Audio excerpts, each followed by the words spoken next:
Well, when Fionn told me about the project, I was very excited to work with Fionn again, and Adiola as well. So, yeah, like my approach, I think now it's a bit more conscious, like to be intuitive, but that's the paradox, is that I started to work around what all we talked about means, you know, neurodivergence and non-binary and the approach to it. So I first tried to do it intuitively rather than putting words on it, because words are very powerful, as we know.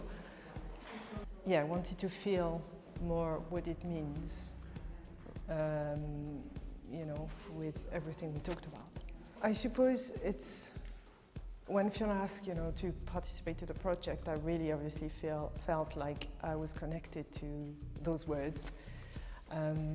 So I was imagining what medium I could use, and at the moment I'm pretty much into drawing and exploring that side. And so I wanted to do that. So I started by drawing something very specific. And then I realized I'm not really playing into this. I think playing, it's a big part of creation, or being creative, generally speaking anyway. But also because it refers to the inner child, which basically is connected to non-gender or neutrality of gender. I think children, we all been there, but we are conditioned in a certain way to be this or that. You know, this binary system, not just about gender, but everything really. It's one or the other. We're not functioning like that because nature. So I diverted into nature, or went back into nature really, to find inspiration into what I wanted to do.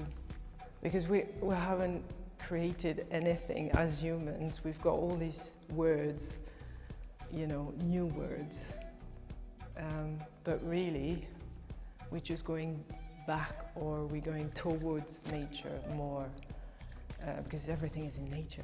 We haven't created anything, you know. So I dived into that aspect of biodiversity basically, and looking into different realm, so mineral, animal, plants, and you know, so I started to combine this with drawing, which came up with, you know, symbiotic of everything, if that makes sense. Again, it's like very intuitive, you know, it's like, what does it mean, this and that, but essentially it's going back into nature. Especially now, obviously, we are aware of what's going on, and the effect we have is definitely took us a while, but so yeah, it's all about nature and how nature is neutral to a respect, and things are the way they are. Like we think it's emotionless, but actually it's just things are the way they are. So this aspect of non-binary, for example, in nature, it's adaptation. And I really feel like it's living in cities, for example, we have this connection with nature, therefore we are this or that, but it's still in all of us, and that's why we pull to come back to nature one way or another inside of us. And that's why, you know, this new awareness, it's new but it's not, you know, of you know, what we call femininity and masculinity is kind of merging into, you know, either both or not, or a bit, you know, here and there on the spectrum basically. I love working with Fionn because we have amazing conversation about these subjects and how everything is changing day by day, you know, so each day is different. Of course, like for example, today I'm gonna have, oh yeah, this idea, and tomorrow is gonna be the opposite, you know? It's not static, it's not fixed. Because we think like nature and technology are opposite, but really, when we think about it again, is our self-projecting what our essence are, which is nature, into technology. So I just realized through research that really it's just an expression of nature, you know.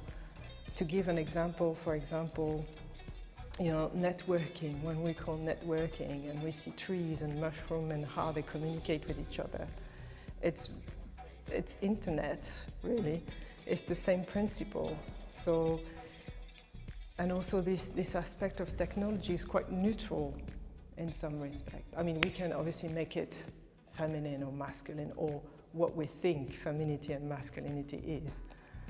But essentially, it has this neutrality. I've been playing with ink and paint, and I think this one is my favorite. I really like this one because it combines technology, or my idea of technology, and nature. There's a theme, so I choose, mycelium, you know, as per se, so mushroom, let's say, you know, the aspect of mushroom and how they're non-binary, they adapt according to, you know, whatever's happening in the sky, the heat, the ground, you know, it affects their way of growing. They can even reproduce themselves without having, you know, male-female aspect, you know. So I like that idea. So I use that technology, the, you know, sort of a being between, you know, again, like we don't know if it's a man or a woman per se. It's a bit of both, or it's something else, you know. So this one I was choosing lizards. They have a particular, it's very interesting when you start digging into nature and how nature functions, because it's like, wow, how does this work? Because we know nothing really. We can name, we can put words on it, but really, what do we know? We can just observe, but just observing is fascinating. So I was incorporating like this lizard into a human form and connecting it with nature, plants. And again, technology, you know, it's that networking, that communication, that way of being with, you know, alone but together as well, you know, so. And this one is kind of an insect, the insect world. It had specific colors with red and black, which is kind of, you know, everything's conceptual, but I like red and black. It has an aspect of rebellion. And that particular insect chooses again to be female or male according to its environment. So I really like that. You know, it's all about choices, obviously, but it's really adapting into nature, responding to what's going on around to find harmony into yourself in some ways. So the way I did it is like I started really intuitively. I randomly scribbled, and it's kind of a technique that I've developed last 3 years. So see what comes up, basically. Intuitively I draw something, and then I try to see what comes up, what I see here and there. With the research I've done, like concrete awareness of it, and this, you know, drawings, you know, consciousness, but also intuition, who knows, there's no words for it really.